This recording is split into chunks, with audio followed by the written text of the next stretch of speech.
A boy rushed into the hospital, saying his father wanted to kill his friend, and begged the doctors to save his friend quickly.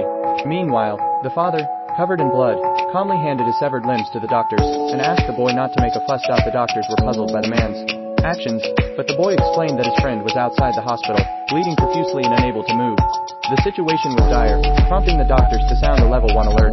The most skilled surgeons and nurses in the hospital rushed to the hospital entrance with medical equipment, only to be shocked by the scene before them. The doctors explained to the boy that they don't treat animals, they only save humans. The boy was deeply disappointed.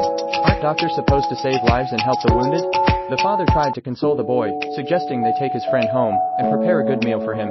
However, upon hearing her father's cruel suggestion, a female doctor had a change of heart and decided to provide medical assistance.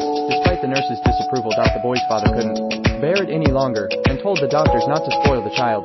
He said that if the friend dies, it doesn't matter, he needs to learn to face reality.